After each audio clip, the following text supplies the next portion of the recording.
Pranayama. Swami Vivekananda escreveu seu primeiro livro, Raja Yoga, em 1896, quando estava nos Estados Unidos.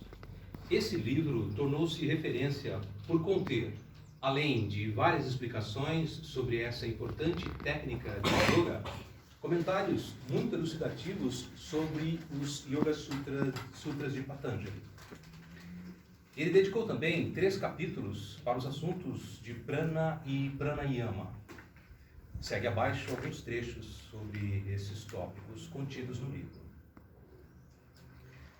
Swami Vivekananda diz nesse livro: citarei as próprias instruções do grande mestre Sri Shankaracharya, contidas em seus comentários do Svetasvatara Upanishad. A mente, cujas impurezas tenham sido eliminadas pelo pranayama, torna-se fixa na realidade suprema. Primeiro, os nervos precisam ser purificados. Então, vem o poder de praticar pranayama.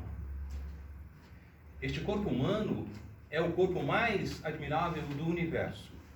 E o ser humano é o mais admirável dos seres. O homem é o mais elevado do que os animais, do que todos os anjos. Nenhum deles é superior ao homem. Os animais não são capazes de pensamentos elevados. Tampouco os anjos e os devas podem alcançar diretamente a liberação, sem passar pelo nascimento humano. A respiração é como o volante, a direção, o combustível dessa máquina que é o corpo. Em um grande motor, você vê primeiro os pistões movimentando-se primeiro. E esse movimento é transmitido gradativamente a partes cada vez mais refinadas da maquinaria, até que os mecanismos mais delicados estejam em movimento. A respiração é esse óleo lubrificante que nutre e regula a energia motriz de todas as partes do corpo. Para conseguir a percepção sutil, precisamos começar com as percepções mais densas. Temos de dominar aquilo que coloca toda a máquina em movimento. E isto é o prana, cuja manifestação mais evidente é a respiração. Há uma história que ilustra bem o papel do prana, e a história que Maharaj nos contou. Certa vez, o ministro de um grande rei caiu em desgraça. Para puni-lo, o rei mandou que ele fosse encarcerado no topo de uma torre muito alta. Isso foi feito e o ministro foi deixado ali para morrer.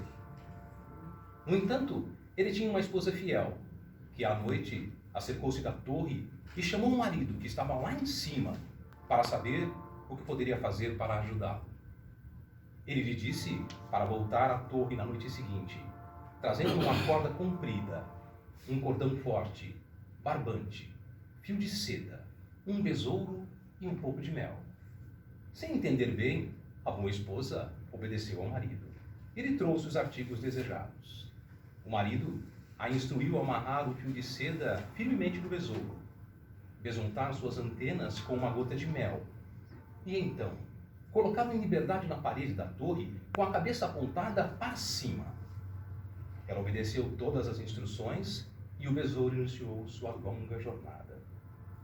Sentindo o aroma do mel à sua frente, ele lentamente rastejava para cima, na esperança de alcançar o mel, até que afinal chegou ao topo da torre. Nesse momento, o ministro agarrou o besouro, apossando-se do fio de seda. Ele disse à esposa, então, para amarrar a outra ponta ao barbante. E após recolher o barbante, repetiu o processo com o cordão e, por último, com a corda. Então, o resto foi fácil. O ministro desceu da torre pela corda e fugiu. Neste nosso corpo, o movimento da respiração é o fio de seda. Apossando-nos da respiração e aprendendo a controlá-la, agarramos o barbante das correntes nervosas e, a partir destas, o cordão forte dos nossos pensamentos. Por fim, a corda do prana, por cujo controle alcançamos a liberdade. Ainda assim, Isso nada tem a ver com nossos próprios corpos. Sabemos muito pouco sobre eles. Por que não sabemos?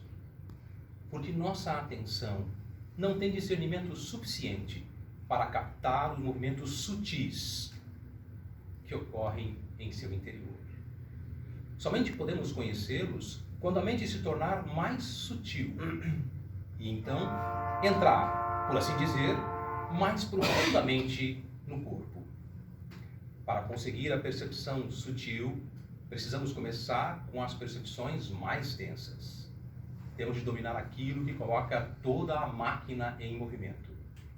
E isso é o prana, cuja manifestação mais evidente é a respiração. Então, juntamente com a respiração, estaremos lentamente no corpo, o que nos permitirá fazer, entraremos lentamente no corpo, o que nos permitirá fazer descobertas sobre as forças sutis, as correntes nervosas, que se movem por todo o corpo. Assim, devemos começar pelo começo, com o pranayama, controlando o prana. Pranayama é um tema extenso e muitas aulas serão necessárias para ilustrá-lo de maneira completa. Quando a noite se transforma em dia e o dia em noite, há um estado de relativa calma. O começo da manhã e o começo da noite são dois períodos de quietude. Seu corpo terá então como que uma tendência natural a se acalmar. Devemos tirar vantagem desta condição natural e começar a nossa prática nesses momentos. Já está curto, é